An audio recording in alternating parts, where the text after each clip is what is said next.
جب اللہ مدد کرنے پہ آتا ہے تو کچھ خاص اشارے اور نشانیاں ظاہر کرتا ہے۔ جب تم مدد مانگتے ہو تب تم تک ان ذریعوں سے مدد پہنچائی جاتی ہے جن کا تم تصور بھی نہیں کر سکتے، جیسے نوح تک پہنچائی گئی، کیونکہ تم اللہ کی مصلحتیں نہیں جانتے، اور دعائیں تو ناممکن کے لیے ہی ہوتی ہیں، اور جو نوح کا خدا ہے وہ تمہارا بھی خدا ہے۔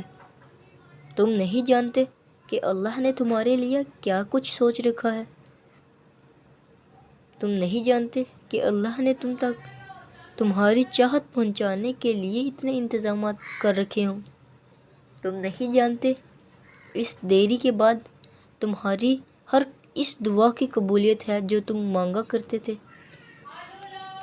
تم نہیں جانتے جس کی ایک تجلی سے کوہ طور راکھ ہو جائے، اس کا ایک حکم کیا ہے، کیا سے کیا کر سکتا ہے۔ تم نہیں جانتے کہ تمہارے خوابوں کو پورا کرنے کے لیے اس نے کیسی تدبیر بنا رکھی ہے۔ تم نہیں جانتے کہ تمہیں توڑنے میں ہی اس نے جوڑنے والے سبھی راز چھپا رکھے ہیں۔ تم نہیں جانتے کہ اس نے اختتام میں تمہاری رضا کو ہی تمہارا مقدر لکھا ہے۔ جب تم محسوس کرنے لگو کہ آخری حد تک آزمائے جا رہے ہو تو سمجھ جاؤ کہ تمہارے معاملے کا فیصلہ اور اللہ کی جانب سے مدد کا وقت یقیناً بہت قریب آ رہا ہے۔ بس تم اللہ کی جانب سے آنے والے حکم کے انتظار میں صبر کیے رہو۔ اللہ کسی بھی حال میں تمہیں در بدر نہیں ہونے دے گا۔ پھر تم اللہ کے فیصلوں سے کبھی مایوس مت ہونا اور توکل رکھنا کہ اللہ کی رحمت تمہارے دل میں پیدا ہونے والے ہر خوف سے بڑی ہے۔ اس کا ایک کن تمہارے ناممکن معاملات کو ممکن بنانے کے لیے کافی ہے۔ وہ ان کہانیوں کو بھی مکمل کر سکتا ہے جو تمہارے بس میں نہیں ہیں۔ تمہیں بس یقین رکھنا ہے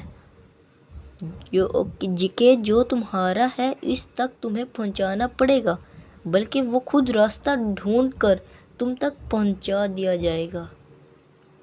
یہ دکھ تو بس تمہیں اللہ سے انشاء کرانے کے لیے آتے ہیں، اور اداسی تمہارا امتحان ہوتی ہے کہ کب تک انتظار کرتے رہو۔ پھر تمہیں وہ سب واپس دے دیا جاتا ہے جس کے بارے میں تم اللہ سے بات کیا کرتے تھے، جس کے لیے تم راتوں کو اٹھ کر التجا کیا کرتے تھے۔ تو پھر کیوں پریشان ہو؟ تمہارا رب اتنا رحیم ہے کہ تم اس کی ایک صدا پہ لبیک کہہ دو تو وہ تمہاری تمام صداؤں پر کن فرماتا ہے۔